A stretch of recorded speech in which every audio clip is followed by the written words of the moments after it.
Shalom, perkenalkan nama saya Kesiar Taria Boybana. Saya dari Prodi S1 Teologi. Di sini saya akan mempresentasikan tentang peranan pendidikan agama Kristen terhadap media massa. Di sini ada latar belakang. Pendidikan agama Kristen berakar dari tradisi Injil seperti pengajaran Yesus kepada murid-murid, misalnya dalam Matius 28 ayat 19 sampai dengan 20.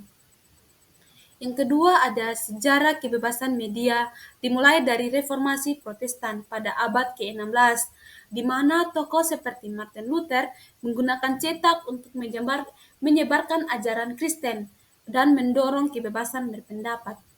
Yang ketiga, di era modern, pendidikan agama Kristen telah berkembang melalui sekolah-sekolah Kristen, tetapi sering berhadapan dengan regulasi media di negara-negara sekuler. Yang berikutnya ada pengertian. Pengertian yang pertama adalah pengertian pendidikan agama Kristen adalah proses pembelajaran nilai-nilai Kristen seperti cinta, kebenaran, toleransi melalui sekolah, gereja, dan keluarga. Yang kedua ada pengertian kebebasan media massa adalah hak untuk menyampaikan informasi tanpa sensor termasuk topik agama.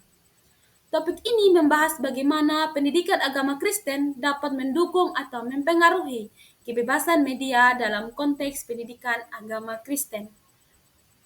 Yang berikutnya ada definisi dan konsep dasar.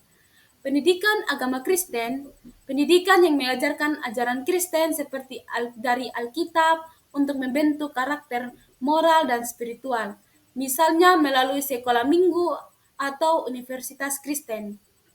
Yang kedua, ada kebebasan media massa, hak untuk mengungkapkan pendapat termasuk kritik atau informasi agama tanpa pembatasan, berdasarkan konstitusi atau hak asasi manusia.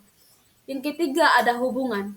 Pendidikan agama Kristen dapat mempromosikan dialog terbuka, tetapi juga menghadapi tantangan seperti sensor atau stereotip media. Berikutnya ada peran pendidikan agama Kristen.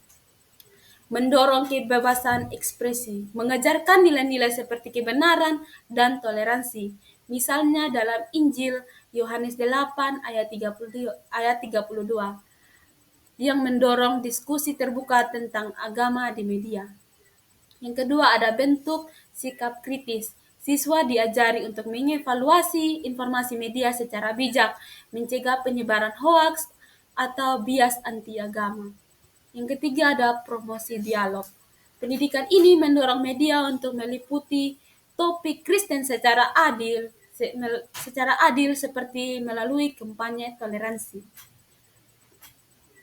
Yang berikutnya ada hubungan dengan kebebasan media.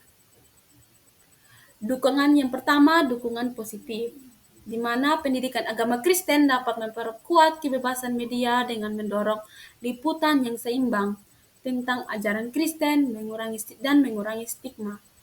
Yang kedua ada tantangan. Media kadang membatasi ekspresi Kristen karena bias sekuler atau sensor, misalnya di negara-negara dengan regulasi ketat. Yang ketiga ada peran pendidikan, melatih individu untuk menggunakan media sebagai alat pendidikan seperti podcast atau artikel tentang etika Kristen.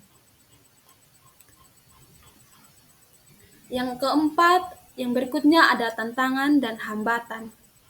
Yang pertama, bias media. Liputan sering distereotip Kristen sebagai konservatif, membatasi kebebasan ekspresi.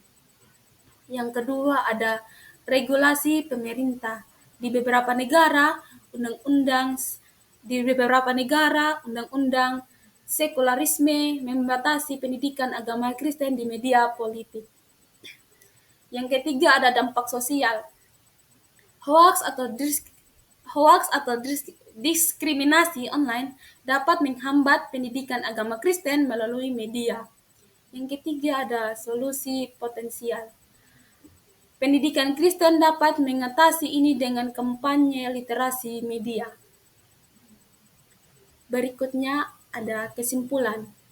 Pendidikan agama Kristen memainkan peran penting dalam mendukung kebebasan media dengan mempromosikan nilai-nilai seperti kebenaran dan dialog, sehingga memperkuat pendidikan agama Kristen itu sendiri.